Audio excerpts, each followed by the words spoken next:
wabarakatuh. Waalaikumsalam warahmatullahi wabarakatuh. Baik, sebelumnya kenalin dulu ya. Tadi kan kita juga sama temannya Tiana. Nama teteh Nur Aini dari Jurusan Konseling Islam, Fakultas Dakwah dan Komunikasi. Jadi karena kita masih seumuran, ya paling sebutnya teman-teman gak apa-apa. Baik, jadi teteh di sini sama kayak Tiana mau sedikit kasih sharing ke kalian. Tadi kan Tiana mengenai apa? Perkembangan remaja. Nah, ini nggak jauh. Ini juga sama tentang remaja, tapi lebih ke tentang apa nih? Cegah stunting sebelum genting. Nah, cegah stunting sebelum genting. Okay. Nah, ini tuh peran remaja adalah mencegah stunting. Tahu gak? Coba ya, saya tanya dulu kalian. Kalian tahu gak apa itu stunting? Tinggi badan. Ya, apa tadi aja gambar? Iya, benar apa? Gagal tumbuh. Benar. Tahu dari mana itu gagal tumbuh tuh? Suka ngedengar dari orang tua atau dari TV? Dari WP. Iya, benar. Kata kalian ini apa?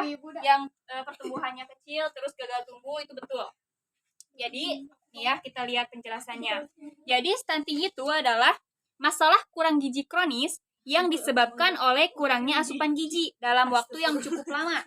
Selain itu, ada beberapa penyebab dari stunting ini.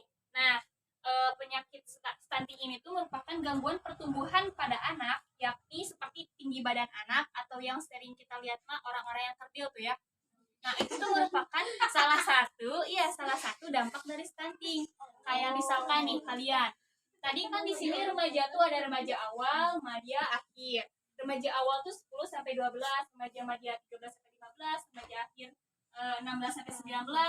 Contohnya nih, yang coba remaja madya siapa aja? Remaja banyak, oke. Berapa umurnya? 13. 15.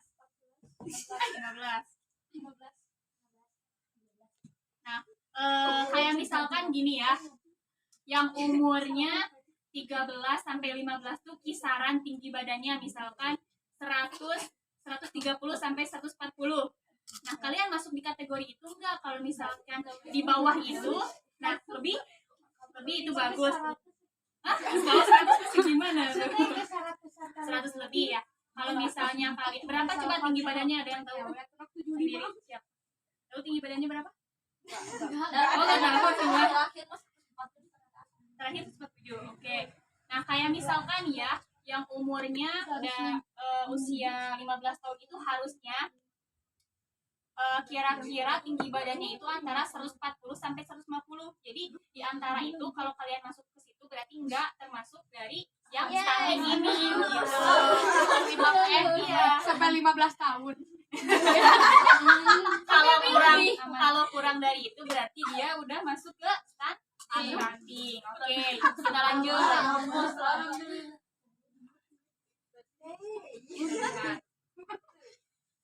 Nah, sekarang coba penyebabnya apa sih? Ada yang tahu gak? Penyebab stunting. Oke, apa lagi? Kurang gizi. Terus apa lagi? Stres bisa. Nah, kita lihat ya, apa sih penyebabnya? Lihat. Nah, dirangkum dari laman Kemenkes. Tahu Kemenkes apa? Kementerian Kesehatan. Kementerian Kesehatan. Sejumlah penyebab stunting ialah yang pertama, rendahnya akses terhadap makanan bergizi. Betul tadi ya. Terus rendahnya asupan vitamin dan mineral. Kemudian buruknya keragaman pangan dan sumber protein hewani. Nah, jadi yang bergizi itu yang kayak gimana sih makanan bergizi? Coba. Sayuran. Ya, terus buah. Terus 4 sehat 5 sempurna. Nah, 4 sehat 5 sempurna itu ya. Makanan-makanan yang bergizi itu termasuk itu. Tempe tahu masuk. Soalnya kan tempe tahu itu masuknya ke apa? Hewani, nabati. Nah, itu masuk ke makanan bergizi. Kemudian yang kedua itu ada apa? Ibu yang masa remajanya kurang nutrisi, bahkan di masa kehamilan dan laktasi akan sangat berpengaruh pada pertumbuhan tubuh dan otak anak. Terus kan penyebabnya itu tidak hanya dari kalangan remaja remaja aja, remaja yang tidak makan makanan bergizi. Kemudian dari ibu yang tidak menjaga makanan juga itu masuk ke salah satu mau ke penyakit stunting itu ya. Jadi tetap walaupun remajanya kita makan makanan yang bergizi, tapi ketika pas hamil ibunya itu tidak mempertimbangkan kesehatan untuk makanannya, maka itu kan akan langsung berpengaruh kepada si bayinya ya. Gitu. Jadi ibunya juga tetap harus makan makanan yang bergizi dan bernutrisi. Terus apalagi nih penyebabnya yaitu terjadinya infeksi pada ibu, kehamilan remaja, gangguan mental pada ibu dan hipertensi. Nah di sini nih yang suka marah-marah siapa? Ada. Yang darah tinggi ya. Tapi di sini yang lebih penting sih ya untuk orang-orang yang hamil, ibu-ibu yang hamil itu kan ada nih kalau misalnya diperiksa hipertensinya tinggi kan nggak boleh ngelahirin kan ya, maksudnya harus diturunin dulu ya, soalnya itu bakal berpengaruh kepada si bayi ketika lahir. Nah apa nih nanti pengaruhnya kemana, ke ini, ke stunting itu. Terus apalagi penyebabnya yaitu jarak kelahiran anak yang pendek. Gimana sih maksudnya jarak kelahiran anak yang pendek, tahu gak? Soal mana? Lahir. Mana? Hah? Prematur. Nah, jadi gini, jarak kelahiran tuh kayak gini. Kalian punya adik gak? Punya teteh? Punya. Nah, misalkan jarak sama teteh berapa tahun? 6 tahun. Terus ada lagi yang punya teteh? Apa? Berapa tetehnya? Kita boleh. Kayak ini ya, 6 tahun ya. Tadi beda jaraknya berarti itu cukup lama. Nah, jarak yang pendek itu kayak gimana? Kayak gini misalkan ibunya tuh baru ngelahirin anak. Baru misalkan si anaknya tuh, bayinya itu baru misalkan 7 bulan nih anaknya. Nah, hamil lagi. Nah, iya. Jadi otomatis benar. Kalau sekarang paling 1 tahun tunji, 1 tahun hiji gitu. Nah ini mah sebelum 1 tahun, jadi dia misalkan baru 7 bulan, hamil lagi si ibunya, otomatis air susu ibu yang harus ngasihin ke yang 7 bulan itu harus diberhentiin, soalnya ada bayi, jadi anak yang itu kurang asupan ASI dari ibunya. Sedangkan untuk mencegah stunting itu ya salah satunya ASI dari ibu itu harus tercukupi. Berapa sampai berapa tahun coba anak kecil harus dikasih ASI? 2 tahun. Nah, 2 tahun, sedangkan ini 7 bulan harus di stop, berarti otomatis kurangnya ASI dari si ibu. Berarti banyak ya. Iya, jadi nah itu. Nah, itu banyak buat musuh ya. Lagi. Terus yang terakhir itu apa nih? Rendahnya akses terhadap pelayanan kesehatan termasuk akses sanitasi dan air bersih menjadi salah satu faktor yang sangat mempengaruhi pertumbuhan. Nah, kesehatan. Kalian suka ini gak ke puskesmas atau kemana buat cek kesehatan kalian? Kecuali kalau sakit. Nah, sebenarnya itu teh lebih baik gitu ya, lebih baik itu walaupun kita nggak sakit tetap kita harus cek kesehatan kita. Jadi biar tahu. Kayak tadi nih tinggi badan nggak tahu kan? Kalau misalnya ke puskesmas mau tahu tinggi badan nggak apa-apa. Pengen tahu tinggi badan, berat badan, terus kira-kira kalau misalnya kalian nih di masa sekarang kalau sakit biasanya suka ngerasain apa? Pusing, sering pusing kan? Nah kalian bisa cek tuh pusingnya itu karena apa? Bisa anemia atau apa? Jadi biar bisa lebih tahu apa kesehatan yang ada pada diri kalian sendiri gitu. Terus ini sekarang. Nah, tadi kan penyebabnya udah banyak nih ya. Nah, ini nih kita rangkum dulu. Ada 2, permasalahan remaja sama pernikahan di bawah umur. Iya, Teh Betty. Apa-apa. Nih, permasalahan remaja dan pernikahan di bawah umur. Jadi, permasalahan remaja dalam hal ini tuh timbul terkait kondisi remaja yang kita lihat saat ini ya. Nah, gimana sih? Sebagian besar remaja saat ini tuh belum menerapkan pola makanan yang sehat, tuh, yang belum bergizi seimbang. Soalnya kan banyak dari anak-anak sekarang tuh kayak apa makanannya yang instan kan? Ya, kayak mie kan, mie. Terus apalagi yang instan? Seblak. Tidak seinstan mie, tapi lebih ke banyak yang makanan-makanannya yang ini ya. Terus apalagi selain suka makanan-makanan instan, oh iya, junk food, tahu? Junk food tuh kayak KFC, apa, burger, hotdog itu kan merupakan kelihatannya sehat, padahal itu enggak sehat sebenarnya mah. Jadi kalau kalian mau makan kayak gitu nggak apa-apa, sesekali boleh, tapi jangan terlalu sering. Kayak selama seminggu ini full junk food, nah, itu nggak boleh, nggak baik buat lambung kita juga. Mie, apalagi mie, udah langsung khusus ya itu mah. Nah, Khusus halus. terus ini buah-buahan dan sayuran jarang mereka konsumsi. Kalian suka makan buah-buahan dan sayuran tidak? Suka. Asli. Asli. Tapi tidak sering. Gak apa-apa, yang penting harus asupan apa sayuran buah-buahannya harus tercukupi ya. Terus di sini tuh, nah kalau misalnya kita tadi sering makan makanan yang instan, terus jarang makan buah-buahan dan sayuran, maka itu akan menyebabkan asupan vitamin dan gizi yang dibutuhkan remaja itu tidak terpenuhi.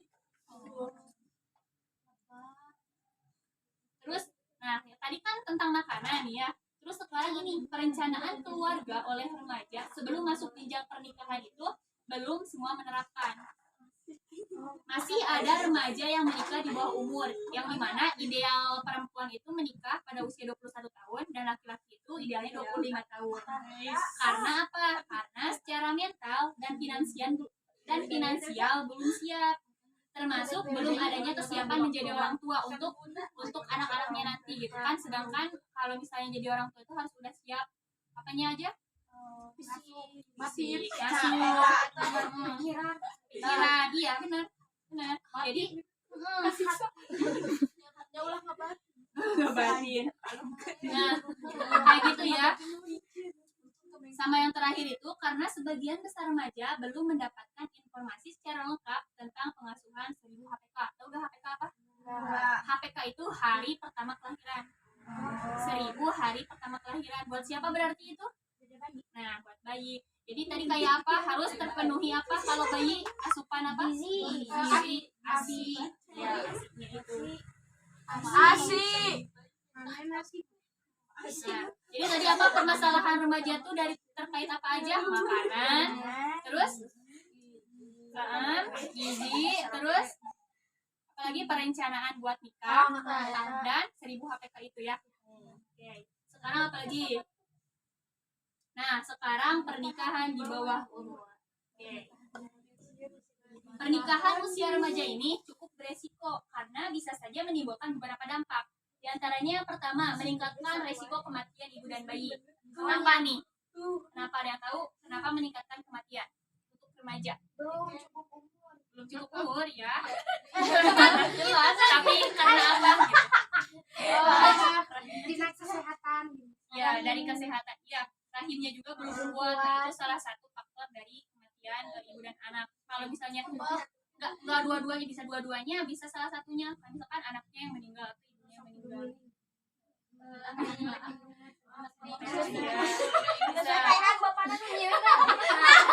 Terus ini yang kedua nih ya, kehamilan di bawah usia 20 tahun dapat menimbulkan resiko pendarahan, anemia, preeklamsia, dan eklamsia, infeksi saat hamil, juga keguguran.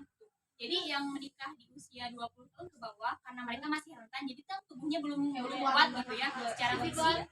Maka ini ya bakalan gini kalau misalnya hamil. Ya walaupun sekarang banyak gitu yang menikah di bawah itu tapi sehat ya alhamdulillah gitu ya. Mungkin karena nutrisi dan makanan lain sebagainya tercukupi, jadi kuat.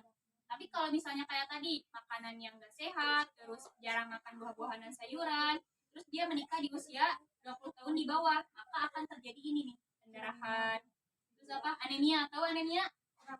Kurang itu insomnia. Kalau ini kurang darah. Jadi anemia itu kurang darah. Bagus, kurang. Gak apa-apa, beda sedikit ya. Jadi anemia itu kurang darah nih. Kayak remaja gini mas, sekarang banyaknya yang terkena anemia. Karena apa? Ya mereka gitu makan makanan instan, terus gak sehat pola hidupnya.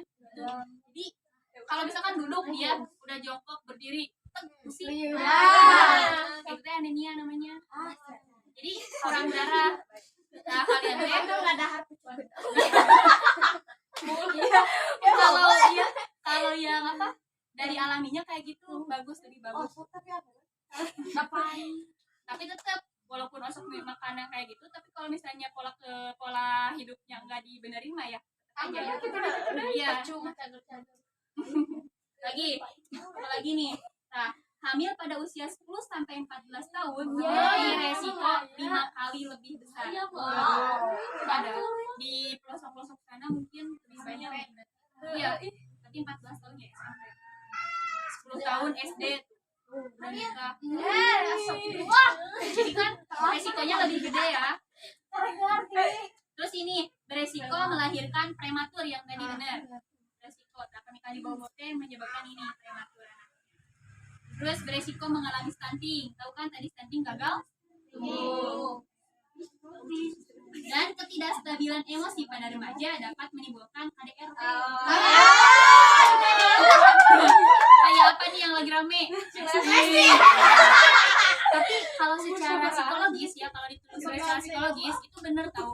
Karena Lesti itu kan umurnya masih usia 21-22 ya. Jadi masih seumuran sama kita-kita ya. Jadi itu tuh masih belum stabil si emosionalnya itu. Jadi otomatis bisa jadi mungkin. Nah itu jadi belum siap apa tuh, belum siap mental dan psikologisnya itu kayak gitu. Takutnya terjadi apa? KDRT. Kan anak sekarang mah dengan membobogohan ya ini mah. Si pacar teh pedah main jeung enggak main. Misalkan duduk jeung saha we lah nya. Padahal bukan apa-apa lagi ngobrol biasa. Itu tuh emosionalnya masih naik turun. Stabil. Lagi nih ya. Nah, apa sih dampak stunting bagi anak? Coba. Yang tahu dampaknya? Lu tadi kan? Nih, yang pertama menurunkan kognitif anak. Kognitif tuh pengetahuan, pemikiran gitu. Kayak misalkan menurunkan tuh, nah itu bisa jadi itu. Enggak. Jadi kayak gini, menurunkan kognitif tuh kayak kalau di sekolah tuh sulit untuk berkonsentrasi. Jadi lebih ke pelajaran yang disampaikan oleh guru tuh nggak masuk. Mau berapapun berapa kali dijelasin tetap gak masuk. Karena apa ya? Jadi kalian harus langsung apa? Perbaiki, nanti ada di sini ya. Jadi, terus ini nih, kekebalan tubuh lemah dan mudah sakit. Jadi udah bagus nih fisiknya. Terus apalagi resiko munculnya penyakit metabolik. Jadi yang obesitas, terlalu gemuk. Terus ini bakal adanya penyakit jantung. Walaupun masih anak-anak, penyakit jantung itu tidak mengenal usia.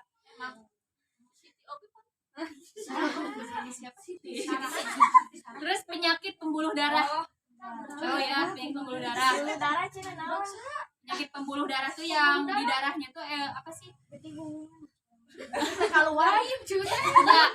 Jadi di dalam diri itu kan ada banyak aliran-aliran darah.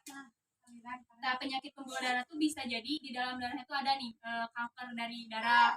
Itu bisa masuk ke situ. Pembuluh darah itu masih jantung. Yang mengalirkan ke jantung. Itu pembuluh darah. Terus kesulitan belajar kayak tadi. Sulitnya konsentrasi. Lagi. Apa nih? Nah, cara mencegah stunting. Ini yang paling penting ya. Ada berapa nih? 6. Yang pertama, apa aja sih? Yang pertama, pemantauan kesehatan pada 1000 HPK. Tadi apa HPK? Hari pertama. Nah, jadi gimana hari pertama kelahiran itu? Jadi si anak bayi itu harus terpenuhi apanya? ASI. Ya. Terus yang kedua, pemeriksaan kehamilan secara rutin. Nah, ibu ya kayak apa sih sekarang mah posyandu. Nah, iya posyandu. Jadi itu kan udah rutin setiap bulan ada. Itu harus jangan sampai terlewat biar terdeteksi, biar terpantau bayinya. Terus yang ketiga, pemberian makanan tinggi kalori, protein serta mikronutrien. Nah, ini nih tinggi kalori, terus protein tuh kayak telur yang kayak gitu harus tercukupi. Terus deteksi penyakit menular sejak dini. Nah, tadi fungsinya kita ke puskesmas walaupun tidak sakit itu ini biar kita tahu nih mendeteksi penyakit apa sih, bisa ada penyakit di diri kita atau dari orang lain yang bisa menularkan. Tuh. Terus memberantas anak terserang cacingan. Banyak nih ya anak kecil gitu yang cacingan. Ya.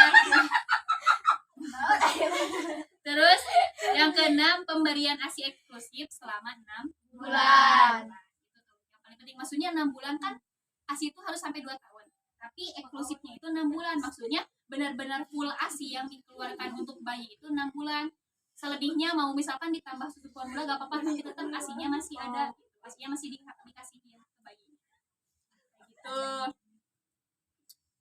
Lihat. Nah, ini nih kebiasaan yang perlu diterapkan oleh kita nih selaku remaja. Yang pertama, perbanyak aktivitas fisik. Gimana? Olahraga. Kalau rebahan terus mah tuh. Ya. Jadi apa nih? Harus perbanyak olahraga. Ya, walaupun misalnya olahraga mah berarti kudu lari, enggak usah. Kayak misalkan di rumah senam kita kalau misalnya lagi main HP bari gerak-gerakin kaki atau tangan kayak gimana juga bisa. Yang penting ada gerak ya. Terus ini beberes rumah juga itu kan gerak. Sasapu, ngepel, kan itu gerak ya. Daripada enggak banget ya kan. Terus apa lagi? Perbanyak buah dan sayur. Nah, tadi ya. Terus tidak merokok, malah ya. Tidak merokok. Tidak minum alkohol, apalagi jangan. Terus ini jaga kebersihan lingkungan. Bersih. Ya salah satunya lah paling kecilnya kamar dulu, kamar kita dulu bersihin. Kalau mau tidur terus rapihin, kalau udah tidur kepruk-kepruk ya. Jaga kebersihan toilet. Ya, sama yang terakhir rutin cek kesehatan. Kemana? Ke puskesmas. Jadi stunting itu adalah sebuah siklus. Jika calon ibu punya asupan gizi kurang sejak remaja, ia beresiko punya anak kurang gizi dan si anak akan mencontoh pola makan ibunya dan siklus tersebut akan terus berlanjut. Jadi kalau misalnya kalian dari remaja udah gak benar makannya, maka otomatis si bayi nanti anak kalian pun akan ikutin kayak kalian. Tapi kalau misalnya kalian dari sekarang udah mulai diubah pola makannya, pola hidupnya, maka nanti juga bakal ngaruh ke anaknya karena anak itu bakal mencontoh dari orang tuanya. Kayak gitu. Bisa dipahami? Oke. Bisa ada yang bertanya. Itu kan makan cewek teh 21 tahun. Iya. Amun cowoknya bisa 25 misalnya bedanya cuma 2 Ah, si Teti. Nanya yuk. Jadi Cowoknya teh 23 tak kumaha. nggak apa-apa karena yang penting Jodoh. kalau ini mah idealnya gitu ya. Maksudnya itu ideal tuh spesifiknya pasnya itu segitu. Kalau misalnya dilihat dari psikologis mah 25 tahun kan orang yang 25 tahun udah matang pemikirannya, udah siap jadi bapak, udah dewasa. Kalau misalnya 23 tahun juga udah matang pemikiran dan lain sebagainya, enggak pelin-pelan, itu bisa aja. Tapi kalau misalnya kurang dari itu lagi, ya mungkin lebih banyak resikonya. Tapi resiko ada wae, cuman enggak terlalu banyak resikonya. Kayak nikah di umur berapa? Oh, amin. Lagi siapa lagi mau nanya? Saya bertanya lagi. Dipahami ini dipahami? Mengerti? Bisa diterapkan untuk keseharian? Insyaallah. Kade. Gak apa karena emang kalau misalnya kita merubah tuh emang ya agak susah. Tapi kalau misalnya benar-benar pengen sehat, pengen itu mah ya harus bisa ditahan tuh, dibentengi si rasa malas nih. Kayak gitu. Mungkin kayak gitu ya. Makasih ya. Mohon maaf bila banyak kesalahan baik dari pengucapan ataupun apa, karena kita juga samalah sharing gitu kan, sama kita juga masih usia kalian gitu, gak jauh kan ya. Mungkin segitu, makasih banyak. Assalamualaikum warahmatullahi wabarakatuh. Waalaikumsalam warahmatullahi wabarakatuh.